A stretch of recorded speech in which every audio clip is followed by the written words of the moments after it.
2024년 10월 고3 문제가 있죠. 요거, 오답률 12위하고 13위에 관련된 얘기인데, 빈칸입니다. 자, 이거 어떻게 하시죠? 여러분들 따박따박 읽어 내려가시는 건 스스로 하세요. 그리고 그렇게 어렵지 않으니까 여기서는 제가 이런 문제를 읽는 법 가르쳐 드릴게요. 자, 어떻게 하는 거면 빈칸이 제일 마지막이죠. 빈칸이 어디 있든 상관없이 일단은 빈칸은 이 전체 문장에 대한 함의예요. 그래서 전체 문장을 네가 이렇게 한마디로 어떻게 패러프레이징, 즉 전체적 요약이 무엇이냐를 묻는 문제입니다.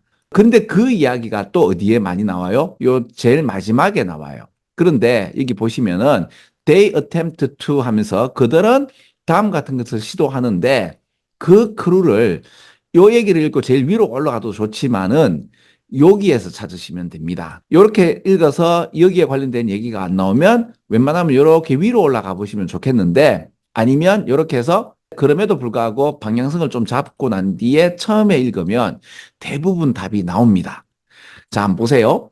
그러면 young children에서 어린 애들은 not just imitate에서 이렇게 사지 movement of other person이죠. 보통 이게 other person은 어른들을 얘기하겠죠. 왜냐하면 이제 어린 애가 나오고 이게 다른 사람의 어떤 그 팔다리 움직이는 것 같다 모방한다 이런 표현들이 나오면 이거는 뭐죠? 우리 어린 친구들의 그러니까 어린 친구들을 통해서 인간의 디폴트 값, 공장도 초기 그 설정 값이라고 하죠. 원래 장착되어 있는 그 인간의 능력을 이야기하는 거죠. 보통 언어가 많은데 여기서는 그 언어는 얘기 아닌 것 같고 다른 사람의 행동 양식이죠. 특히 그 팔다리를 움직이는 것을 이렇게 imitate. 아이고 이게 저 밑줄이 너무 굵게 돼 있네요. 요걸 좀 제가 고쳐 보겠습니다. 이렇게 할게요. 요거 가지고는 밑에 읽으면 안 돼요. 자, 비슷하게 더우니까 아이고 다행이네요. 위에 나오는 이야기를 비슷하게 또 하겠다고 얘기하네요. 그죠? 1998년도 때 found 발견되었던 건데 그 어린 친구를 좀 더 구체적으로 그죠? 16개월 되어 있는 유아가 자, 똑같이 나오네요. imitately 하게 학습을 하는데 이 표현이 좀 재밌죠. 왜 그렇죠? 이 문장 없어도 되죠. 그러니까 learn only those behavior 해서 오직 이러한 행위만 학습한다예요. 근데 방금 했던 요 제가 없애는 걸 다시 할게요. 그러면 어떻게 돼요? from 명사인데 요게 명사죠. 없어도 되죠. 이게 뒤에 보통 가잖아요. 그죠? 근데 이게 중간에 들어오면 learn from에서 어디에서 배운다? sequence니까 일련의 과정이 나왔던 일련의 조합에서 배우는데 다시 또 명사가 나오면 이거 뭐야? 해석이 안 될 수 있죠. 그러니까 복잡한 행동의 여러 가지 일련의 사건들에서 뭐를 배우죠? 행위를 배우는데 그것이 의도된 듯한 것. 그러니까 사람이 어른들이 이렇게 사지를 움직이는데 의도된 듯한 행위만 모방하는 거죠. 그 의도가 아닌 것들은 이제 무시하는 거죠. 그럼 요까지만 읽었는데 의도적인 요 intentional이란 표현이 나오는지 한번 찾아볼까요? 그럼 요건 빨간색 한번 칠해볼게요. 이렇게 그죠? 그러면 intended가 여기 하나 나오네요. 그 다음에 나오는 게 있나요, 없나요? 한번 볼게요. 없죠? 없는데? 그럼 이게 답이 되면 답이죠. 그렇죠?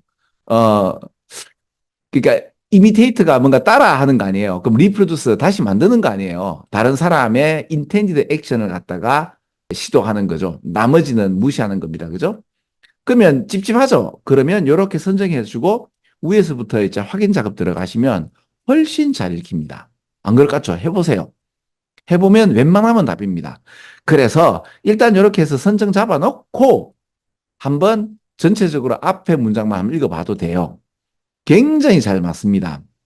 그리고 이게 제가 저기 수능 내시는 분들이 한 십몇 년 동안 같은 포맷을 갖다가 계속 내셨기 때문에 이런 어떤 맹점이 있습니다라고 저 혼자 지금 이야기가 나오죠. 그 아시다시피 제 이 유튜브와 이게 저기 블로그가 보시면 그렇게 인기 있는 게 아니고 그냥 일반인 동네 아저씨의 블로그고 인연 있는 친구들과 우리 학원 친구들만 이용하는 그 이제 상황이 되어버렸죠. 그죠?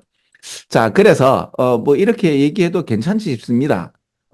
그리고 실제적으로 여러분들 봐봐요. 그 수능 때 이런 게 있는데 제가 좀 참 안타까운 게 영어는 잘해. 근데 수능을 잘 못해요.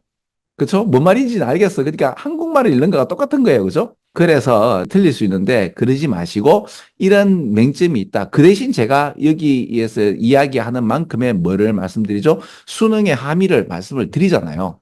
그러니까 따박따박 읽어드리면서 전체적 문장은 해석하는데 그 번역기 있는 그대로를 제가 똑같이 아무리 잘 설명한다 하더라도 이해가 안 되는 게 얼마나 많습니까? 그죠? 그런데 저는 이걸 이해할 수 있도록 수능의 함의도 말씀드리고 그리고 찍는 법도 좀 편하게 가는 방법도 말씀을 드리는 거잖아요. 앞에 말에 대하여 마무리 짓는 이야기는 문장에 있어서 굉장히 좋은 문장입니다.